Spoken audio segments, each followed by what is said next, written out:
things outdoors in this beautiful outdoor playground of a state, nation, and world that we live in. Joining us is the man himself, the kingpin over at AZ Fly Shop. It is Chris Rich.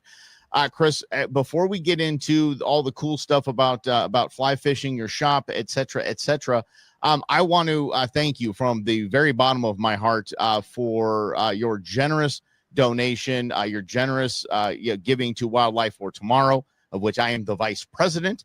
Again, don't knock the organization for choosing me as the vice president, but we want to thank you for having us as the beneficiaries of your amazing event that you had. Thank you so much. I think, how much was that check that you gave to the commish? Well, so I want to get one thing a little corrected in that, if I may. Go ahead. Yes. I appreciate you thanking me, and I appreciate the recognition. Okay. That donation did not come from me. I'd like to be real clear about where that donation came from. Okay. That donation came from the Arizona fly fishing community. Okay. Now, I happen to be a conduit that put it together and kind of organize. Okay, I get that. But I didn't. Listen, it's not real. I'm not doing this. This is the fly fishing community saying we want to make a difference in the community and stepping up. And that's what the shop is really about. So it's not really about me. It's about the community. That's at least what my approach is, and how I want to kind of follow with that. Well, see, that's why we have guys like Chris Rich, and that's why I said we're thankful for the outdoor community. So thank you for the entire fly fishing community. So thank you for your efforts. So let's talk about that. The actual event was this past weekend, and it was absolutely fantastic. And here's why. Chris, we've been doing this program since 2013, and I have railed on outdoor programming since day one, essentially. The formulaic nonsense that you get on Outdoor Sportsman's Channel, this kind of thing. We always say the line, I blew on that Primos buck call and that buck came in like it was on a string. Same thing every single fishing shows. It's the same. Yeah. What I was excited about with the fly fishing tour, the fly fishing film tour, good grief, alliteration aside, what I was excited about was it was not that. These were short films that were absolutely fantastic. They were entertaining. They were captivating, and you did not have to be a fly angler or even an angler to enjoy the show. Is that just their MO across the board every year? They try to. They select the best fly fishing cinematography from the past 12 months. So there's a lot of submissions. There's a submission process to do that, and then we end up with what you saw on Sunday night. So. And they've been doing it for quite a while, and traveling around the country with the fly fishing film tour show. And that has to because not everyone in that room was a fly angler. Right. So it wasn't just loaded up with a bunch of dudes that showed up to the event in waders. These were people that have never seen this event or even tried fly fishing before. Talk about how important that is for the fly fishing community and its growth to have something like that. Well, I think that to have a rallying point, right, for the fly fishing community, a way to come together. I go out fishing. I got maybe a buddy or two, right, and I have the people. It's fun for us because we have all these people at one point or another day through the shop. But then to see them all at one time and be able to put, hey, I want you to meet this person. I want you to meet that person. So it's really cool from that standpoint. Okay, no, absolutely it is. So let's talk about your shop a little bit. Tell us all about the shop, where it's located, and how long you've been around. Preach the word, my friend. Okay, shop has been around. We're in our 5th year. We've been about 5.5 years in business. It was April of 21 that we opened our doors, and I can kind of go a little deeper into that if you want. You want me to expand? Absolutely, please do. Yeah. So. A little background on me is I've been in business for 32 years, primarily in a very niche world of tax and finance. I've got a bunch of initials behind my name. I'm surrounded by tax lawyers and business lawyers all day long. I have a team of those. We consult anyhow, and I've loved it. It's been a great life. And I've also fly fished for over 50 years around Arizona and around the world. And as a child growing up, we had a great shop in town.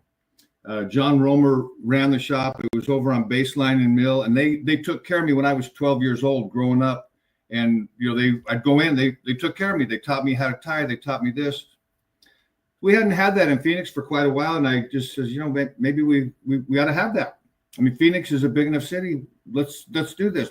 They deserve to have a fly shop.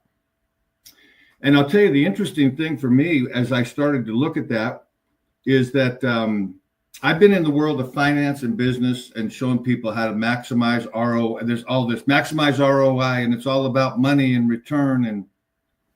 And as I started to look at the fly shop, I actually said to myself, this is a waste of time, because I looked at this from a point of how much money can I make? And that's what my life was about. And then as I looked at it, I'm going through this process, I actually, in conversations with a very close friend, I began to realize that, hey, wait a minute, my life doesn't have to be all about money. And I can actually do this because I'm just moved and inspired to do it. And so what I did is I committed to myself, you know, at first I didn't tell my wife, I didn't tell anybody else, but I committed to myself that we're going to do this. And all of the profits of this business are going to be given to local charities. And so for me, that took the money. Okay, I don't have to worry about how much I make or don't. It doesn't matter. I just want to do this. I want the community to have this. And so that's part of what you see happening here is, you know, that big check that we gave, that the community gave. Yeah. Yep. Yeah, that's part of that money that would have been profit. And so we, if you're a charity and you come ask us for money, the answer is yes. All right. You know, again, that's why I was so excited to have you on the show. I've been hyping this all week. So I'm excited to have you because you're that guy. And I didn't know you were that guy. You and I getting to know each other here, and I did not know. And then when you reached out to Wildlife for Tomorrow, especially with our 820 day, you were the first. You're the first to jump on. And you jumping on led others to jump on, and then others to jump on, because, you know, people don't like to be the first. You were. And you were the first to say, absolutely, like you said, to say yes. And again, we are super thankful for that. And so now that we know that going into AZ Fly Shop, there's no real, there's not a profit motive. We're not just going to rake you over the coals. We're not there to get you to buy stuff you don't need. So, okay, is it that should be the main reason anyone would go there? Talk to me about walking into the shop, because I think you would agree with me that maybe big box stores, including, God forbid, if somebody walks in and wants to learn about fly fishing or get some equipment from like a Walmart or something like that, I think that doesn't do much for the sport, actually, when you're going into a big box store and there's not a lot of people that know much. So but then I don't want to walk into an AZ Fly Shop. Maybe I don't want to walk into a gun store when I'm going to buy my first firearm. Maybe I don't want to walk into an AZ Fly Shop because I'm intimidated. Because I think, okay, these guys are going to judge me like every other store is going to judge me, whether it's an archery store, a firearm store, whatever it is. Talk to me about the atmosphere walking into AZ Fly Shop.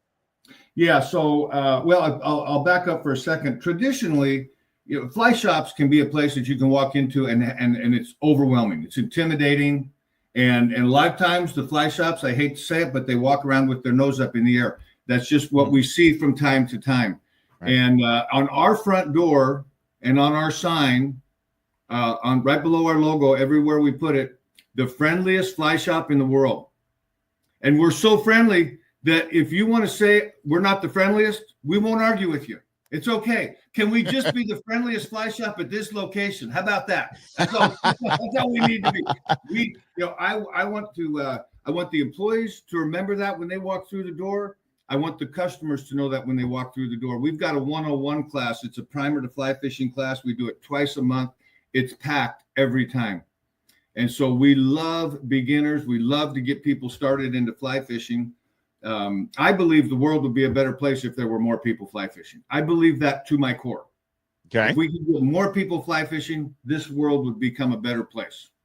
I don't disagree. I go a little more general than you into the outdoors. Just get away from a screen and get outdoors. But yes, and by the way, that's what I saw in that film festival that you guys put on. I was like, okay, yes, that's the feeling I got watching it. I can only imagine the feeling I would get doing it, right? So that's just the recharge, the energy, the take it down a notch. We don't need to debate everybody. We need to just get out there and wet a line. So let's talk about that. The primer to fly fishing. What does that entail? So I walk in, I'm thinking, still, I'll be intimidated because I know this is a 101 course. This is the basics. But what am I getting into? You know, this is the class that takes you from zero to hero in 2 hours. It's the class that the fish do not want you to know about. Okay. Okay. And we literally go from zero to hero. You're ready to walk on the water. You walk out with a book. And so we go, basics. A rod.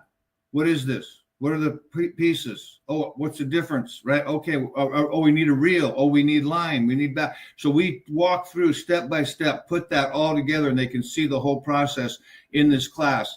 Okay, now we've got that together. Now we got to learn what knots. Okay, we go through, we teach knots, and we've got those knots in the book that they can take home.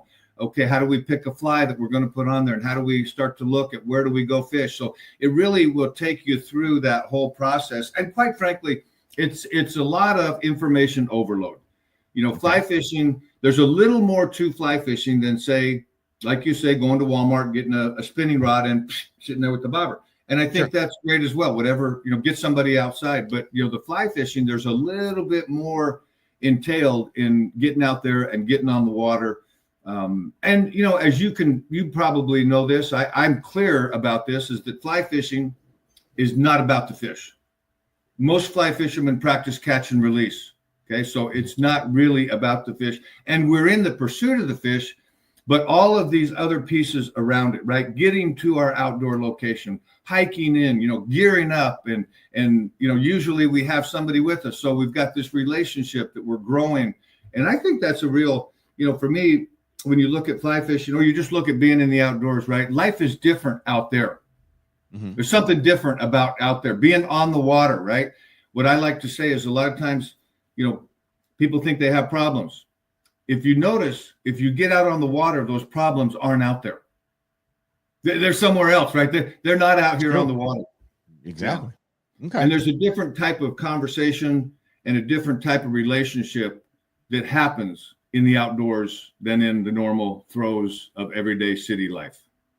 All right, okay, so let's talk about city. This is Chris Rich. He's with AZ Fly Shop. I need you to get out there and check it out. Even again, like me, we're going to talk tomorrow about my anxiety doing anything fly fishing, and we'll go over the reasons why. Chris is not going to try to win me over, but he's going to answer some questions from a newbie like me. But this is the friendliest fly shop in the world. You got to check it out. Let's talk about Arizona, because when people think of fly fishing, at least me, you think of a river runs through it, right? You think of Montana, Wyoming, you think of Oregon and these big wide rivers and streams, and it's picturesque. It looks like a beer commercial.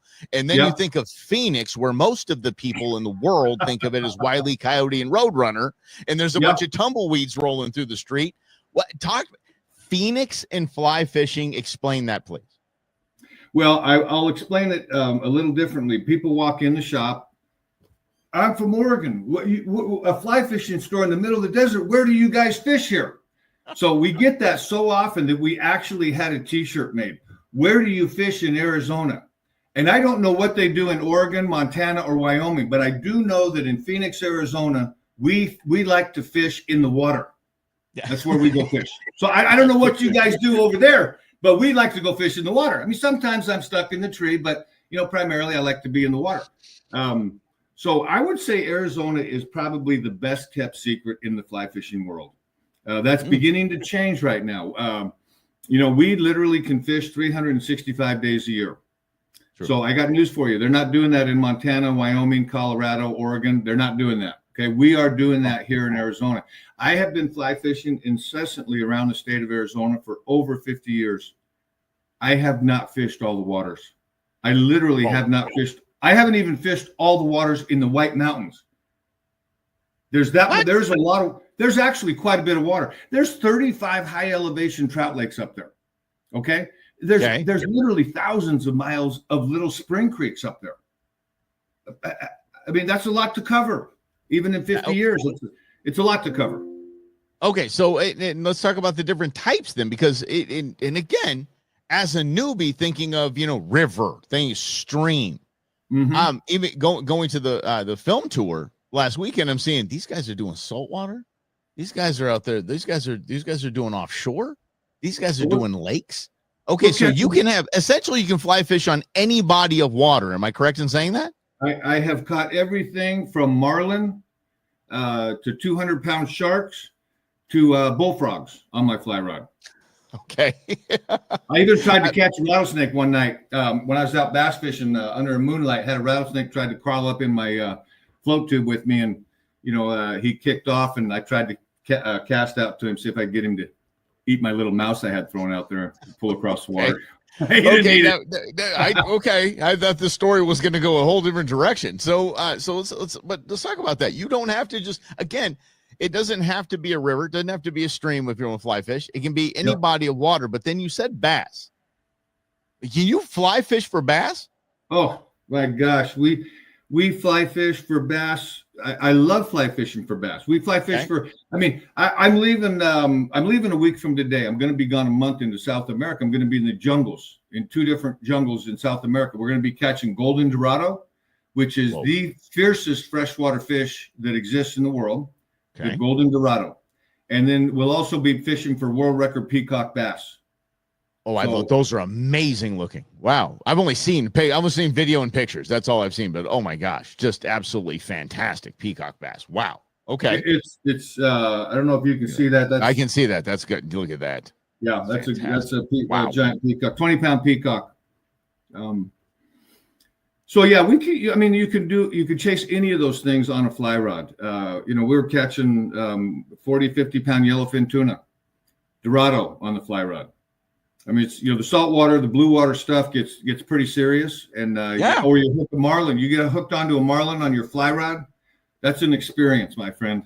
I always think that I'm so cool because I like to use lighter rods for bigger, just for the fight and the fun. But that's a whole new level. That is a whole new level. So obviously there's different fly rods for different types of fish. Okay, so same in the bass world, but actually same in the bass world probably has, what do we have? Probably 4 different variations, 5 different variations of firmness of rod, stiffness of rod, but that's about it. So what the fly world, you have you have your offshore, you have your your lakes and streams. Talk to me about a marlin on what type of a rod do you need to bring in a marlin on a fly? Well, we call it, and sometimes we call it a broomstick because it's pretty stiff. It's a stiff, it's a very, very stiff rod. And a lot of times I have been in situations where I have casted to a marlin. So down in Magdalena Bay in Mexico, during the October, November, sometimes in December, you'll find bait balls that there's hundreds of marlin on these bait balls. And so you literally find these situations. You can cast your bait fish and watch it. It's coming through all these fish, and you see the marlin, turn and go get it. And you watch all this happen. And that's one of the things that I think is really interesting about fly fishing is a lot of it is sight. You're watching it happen. Okay. And that's one of the reasons we really enjoy chasing carp, because it's all sight fishing. We're not blind fishing for any of it. We're hunting the fish. Same thing in the blue water. We're hunting. We're trying to find where those fish are. Okay, there they are. Now, how do we get something to them, where they're not going to be spooked, and we have a chance to catch them, get them in, play with them a little bit. Obviously, there's different lures involved here. You're not throwing a little fly out there for a marlin. What size of? We're going to call it a fly. Yeah, we're going to imitate what the fish are eating, right? So bait fish. I mean, some of our bait fish, they're 8-10 inches long. I mean, that's what the bait fish in the water are. And I think the other thing first of all, let's just be real. If you find a bait ball where there's hundreds of marlin or hundreds of dorado on the bait ball, quite frankly, you could throw a cigarette in the water, and if you could make it move, they're going to eat it. I mean, let's get real, okay? Yeah. Let's get real about that. Now, but let's move it over to bass fishing in the desert, okay? So that's going to be a little bit different program, right? There's a secret to catching a lot of fish, and I'm going to go ahead and let it out of the bag right now. If you want to catch a lot of fish where there's a lot of fish. Preach there you a go. Good word. Yeah. I mean, let's state the obvious. Okay. Now, that being said, hey, there's a fair amount of fish in the desert, in these desert lakes. There's also a lot of bass fishermen fishing for them, right? They're seeing the worms, they're seeing the plugs, they're seeing this all the time, right?